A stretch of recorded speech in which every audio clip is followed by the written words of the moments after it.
So I wanted to tell a quick story. You see this fire pole station right here? Back in 1984, I worked for my brother-in-law who had a company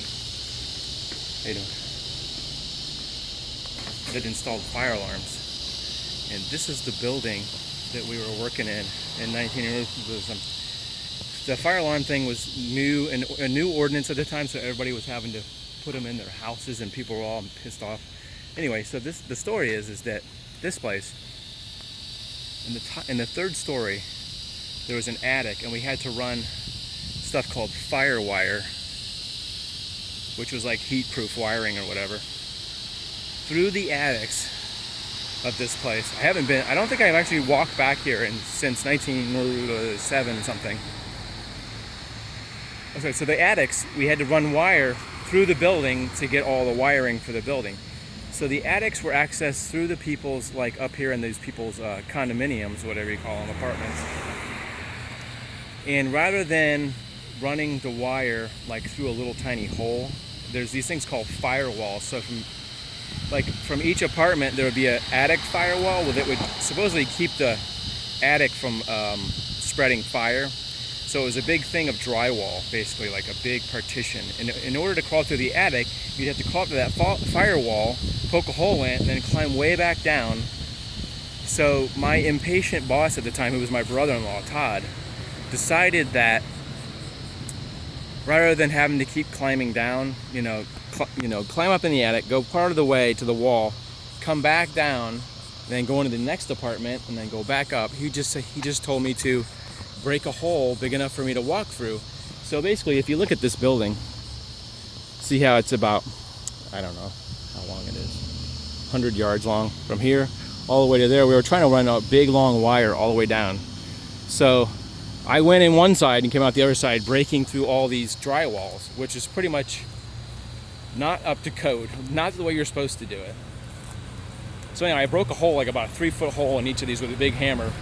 I walked through, carrying the wire. When I came out the other side, it was so dirty and stuff. I had to climb over air conditioning ducts and stuff. I was so dirty, I was like black when I came out the other side. Like one of those funny movies where they have an explosion, and then the guy walks out of the smoke of the explosion, and they're all black, like your face. That was me. So anyway, we finished that. We ran all the wire. We got done with this project. Moved on to a different project downtown, wiring more fire alarms.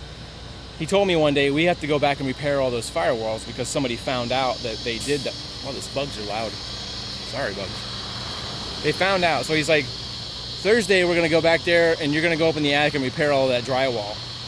And immediately I thought, F you. What do you mean I have to go repair it? But I didn't say that. I was just like, all right, because he was my boss. So I was like, whatever. So the plan was to go back with drywall, I guess, and we'd have to put new drywall up in the hot attic, probably in the summertime. So that day, I called in sick because I was just, screw it. I'm not showing up for work to do that crap. You're the one who had me break them all down. You should have your ass up there. I'm trying not to cuss, sorry. Anyway, so day comes when we're supposed to do it. I call out sick. He shows up after work, knocks on the door, walks in, hands me my paycheck and says, I've been waiting all day to give you this. And I don't know if he said you're fired, but he's like, that's your last day, bud. And he left. And it was my sister's husband at the time. And all because I didn't show up for work at this place to do the repairing. So he had a couple guys under him. I imagine those guys had to go back in there and replace the drywall in that place. But it's a story that I thought was pretty interesting. I was probably about 19 years old when I was doing it.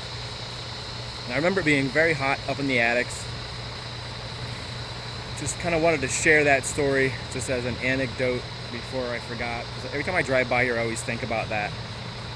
Putting fire alarms in here. Anyway, hope you enjoyed the story. If you didn't, sorry. See you later.